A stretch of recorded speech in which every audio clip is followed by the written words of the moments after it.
si Bibo Enriquez na sa dumating. Di ba? Sabi sa inyo, sir. Juan Tusawa, ako ngayon, bomba-bomba. Yan ang ginagamit kong words eh. Bomba-bomba. O pagdating sa dulo, balikan uli. Pag naubos, lagyan uli. Mga stags yan. Parang mga teenager na lalaki din yan. Mabilis para pumuno agad. Kunin mo nga ito. Kaya yan, pag matatangkad, makatawan, kadalasan. Pang istag, sir, mas maganda ho maiksi pag panlaban, istag, ang paa. Hindi naman, basta balanse. Balanse. Balanse. Pag tinayo, makita niyo. Hindi, yung puti. Yung puti muna. Kasi kunin mo puti. Itong ubos. Sa tatlo yan. Ito ang medyo... patsip-tsipitan ho, talagang halos magsisira na ho eh. May posibilidad gaho, halimbawa, white kilso ang babae, puro puti ho, na may lumas na dalusapi, meron din ho ngayon, wala naman. Puro puti raw halos lang. Dominante yung kulay. Kahit 1/4 na lang yung dugo, sinibalang palalabas. Ganun. Tapos yung galing, nandun pa rin. Ganun, labas talaga yung tao. Yun ang nito. Ayan nga gusto nga yung patid.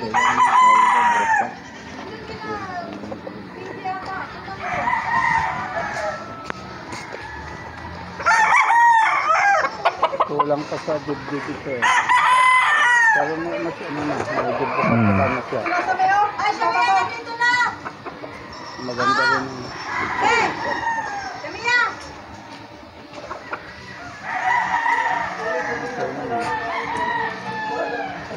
Kulang po saan pa? Sa dibdib. Pero mapalaki pa ang dibdib niya. Napalaki pa ang dibdib. Walang problema yung dibdib. Lalaki pa yan. Lalaki pa yan. Buti pa pa yan. Hindi yung... Pag kinukondisyon namin, gumaganon. Sa ensayo. Ang tinutugunan namin ang gusto, yung pakpak. So, bilis, lakas ng palo. Dala ng pakpak. So, mas okay yun. Ito, okay din ito. Kailangan na alisin na ito kasi sagabal dito sa mata. Kaliwang mata. Sinaport ng karga. Dulo lang ito lang mali Nire ang mahaba daw. Bandira din eh. Bandira din naman. Mahilig kayo sa bandira? Sweater. Sir, sa bandira maganda ho. Pero lalabas din yan. Sa anak pwede nyo. Kasi pag naglugo, ito niya. Mahaba ito. Mahaba ang katawan. Kaya lang mas magandang katawan niya. Ito, mas buka ito. Buka yan eh. Ayun. Saan ba? Ito na. Kasi merong kayong AB doon na bullets doon. Ay yung AB. Bigat 10,000 ho ang bigay ninyo. Meron ako nakusundan na isa yung mabababa ang higit. Baka pwede makuha sa 8. Kasamahan ko nila. Yung tinignan na yung isa eh. Sino kayong tumingin doon? Ay, isa ka lang kukunin. Isa na lang para makaano lang ako, sir. Magsimula din huli. Dalawahin mo na. Isa lang. Wala ka po. Pampahaba ng buhay ito eh. Tulog ng maaga, gising ng maaga. Tapos malinis ang hangin sa farm. Dito na ako tumira. Magmula na kayo. 81. Wow. Sabi ko nga sa iyo may 80 na eh. May gym ako, modern gym. 81 o 81. Sir, may tanong ako sa iyo, sir. Yung gang marik, sir, na pag wala kang bakuna, ang mga depekto, sir, yung nabubulag, napupulyo. Yeah. Yung sir, nakaranas ako, sir, di ko maalis-alis ang aking manok. Halimbawa ngayon, hindi natunawan itong araw na ito. Hindi ginagamot ko. Kinabukasan, wala na, ayos na. Nagamot ko na. Patukayan ko ulit. Pagkatapos, hindi na ulit natunawan. Ano ba ito? Dahilan ka rin yun sa walang turok na marex? Isa rin yun? Hindi. Hindi yung dahilan. Yan ho ang aking... Pagka yung balahibo niya, yung may tamang marex, yung balahibo niya, natuka ng ibang manok. Nahawaan ho. Yung ano lang nahawaan pala noon, yung nabubulag at saka nalulumpo. Yun naman nung problema ko sa ano kung dahilan kayo doon ba't nagkagayon? Kailangan mag-marex kayo. Within 1 week, pagpisa. Day 1 or hanggang day 6 or day 7. Yung hindi natunawan, anong una ba? Medyo mahal. Makikisosyo kayo sa ibang farm. Mm. O yung poultry shop na binibilan nyo, minsan may service sila. Mm. Babayaran. Kasi may sabi sa akin, day old daw. Pwede pala pa hanggang 6 days. 6 days. Oo. Yun, at least yung Marex, yung sinasabi ko. Para madamihan. Sabay nyo na yung day old hanggang... Lubos-lubusin ko na rin, sir. Yung hindi siya natunawan, anong maganda kayong, anong ang dahilan doon sa tingin mo? Yan na yung, sa aking mga manok ko yun, karamihan ho eh. Na naturang tama naman sa bakuna. Anong pakain ninyo? Inerton ho ang ginagamit ko eh. Mga produkto na inerton lahat. Ay, yung tawag nito. Bigyan nyo ng yogurt. Yogurt. Tulak yun. Makakatulong yun. Isa yung dahilan ba yun? Kaya sabi ko nga sir, kung ba't ganito kayang Gradual lang, huwag mo na nangyari? agad.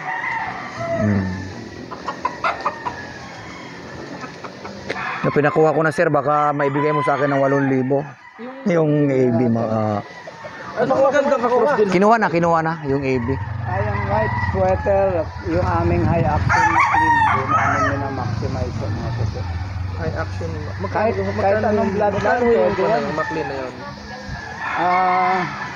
Parang halaga din ng... Hindi, magkano yung McLean natin? Good stock po sir, class A natin, 30,000. Lalaki, 30. Class A. McLean. Nung June 7, nagko-champion kami, 165,000 entry fee, Manila Arena. Inipon ko siyempre magagaling kasi laki ng pot. Yung kikwan ko, kay Congressman Eddie Bong Plasang Pasabong, magkano pagpangin nun? 165. Nagko-champion kami, 7 manok, 6 na panalo, 1 talo. Yung natalo, puti na hindi nasusugatan, 2 panalo na siya. Lumipad ng gano'n, hindi sinamahan. Pagbaba niya, pag-ikot na, ginanon siya, patay. Iukol, mga solo. Pero may 2 kami doon. Parang puro na rin yan, 7-8 McLean pareho. Yung isa 3-time winner, yung isa 2-time winner. Naging 4-time winner, naging 3-time winner. Pinulaban namin puro yan, may angat. Kaya Puro McLean po yan. Purong McLean. Ito yun ang pinipilian ho. Yan, ito na pinipilian namin ngayon. Yan. Super sweater at saka white kelso. Yan. May napili na kami dalawa. Hinihintayin namin yung babae para makita yung mga kamera. Yan sir, yung aking baka... Nga, dito. Oh, Medyo maliit eh. paparisan na lang sila malaki-laking ganador. Medyo mababa konti, ay iba na. Babalance. Baka sir, may bigay mo sa akin sa tawad ko. Magkano daw ito? 10? Oh, baka makusuwalo sir dahil malayo pa naman Pasko, ipamaskom na rin sa akin. Sasyam, ayaw niya. Hindi ka pwede suwalo sir. Pumaskom na sa akin. Sige na. Ha, sir? O sige, ma'am, pwede na ito. Walo na lang. Sir, maraming salamat. Mahirap pumindi eh. Tutulungan na. Ito sir, nagbablog din kasi ako sir, kaya tinignan ko lahat ng mga manok mo eh. Yan sir. Mga ilang buwan kayo bago kastahan? O ba, nangitlog na yan sir, ano? Itlog na siguro yan. Ay, itlog na yan. Buka na daw. Karamihan sir ang salang sa early bird sir na hindi kabitin sa, di ka daig sa ibig sabihin sa tanda. September 1 dapat ang salang pag early bird ho. Pagka naman pisa ng first week of October, minsan hindi na pumapasok. Hindi pumapasa ho. May bawas na. Oo. Oo. Pagka lalo na kung malilisod, healthy, mas mabilis. So, dapat pisa po yan na... Kami, ako, tina-timing ko na pisa ng October 6, October 7. Yun, tandaan mo to. Yeah. Inuusog ko. Kasi sayang hindi malalagyan ng ano. Hindi malalagyan. Anuin mo yung stag na yun. Hanggang second week. Kasi Or October 10 ang pisa, or October 8. Ayan. pansin ko kasi karamihan na naghahanap ng manok ang hinahanap early bird pero wala gaano makukunti lang na i-produce lahat ng nagpapalahi ng early bird. So, yung sa local, mataas din ang demand. May mga nag-iintay sa amin yung local. Maghihintay na ho. Wala. Sir, yung paleng sir, namamanag ho yan? Hindi ko namamana yan. Ah, Tapos tinignan ko yung mga anak. Hindi hindi. naman kawiro niya. Yung pitcho, ayun, namamana yung pitchuin. Namamana yan. Nangingitlog na rin ito. Nangingitlog na rin, ano ha? Dalang katawan. Puno. Yan, super sweet. Ano gaya? Pulang-pula ang anak niya. Ito, pungkan. Yan ang pungkan. Ano sir? Pungkan, yan ang pungkan ng anak ko. Hindi ko alam. Malamang. Pero ito, lalabas ko yung taon-taon. Alam mo ito, rina. Yan na nga, yan ang tinuro eh. Maganda yun. Lahat naman. Makakadami agad kayo. Alin ang nagustuhan ninyo? Okay rin na lahat, sir. Ikaw na lang pumili, Tio. Tatlong yan. Yan. Gusto ko yan. Kung ako. Gusto ko na agad yan. Kung ako, isang tingin ko lang. Lahat naman yung tatlong yan. Sir, sa inahin, saan ho kayo nagbase, sir, pag pumili kayo ng inahin? Pag tinignan yung ganyan, kailangan korting puso. Korting puso. Wala pa dito. Ganun pala. Tapos yung... Nilalaban din namin ng puro yan. Yung puti, nilalaban din namin ng puro. McLean Hatch, nilalaban namin. Nilalaban niyo ng puro. Kung pag, mas depende sa laro niya. McLean, sir. Maganda rin ang McLean mo, sir. Ano? Maganda. Puro or cross? Puro, sinalaban namin. Kinocross namin sa Kelso, red or white Kelso. Lazy Roundhead, kinocross namin yung McLean. Yung buyer namin sa Bulacan na babae, sa Boston Roundhead, kinocross yan. Maganda rin. Maganda rin labas, oh. Yung gastos namin, umaabot ng 2.3, 2.4 million. Monthly, ho. Monthly. Kung laki ano pa na, ano. May neto pa sila. Dati every 6 months ang bigay ko ng neto.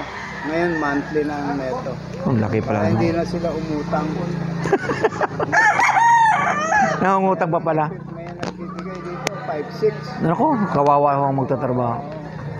Ngayon, ginawa namin monthly yung neto. Wala na.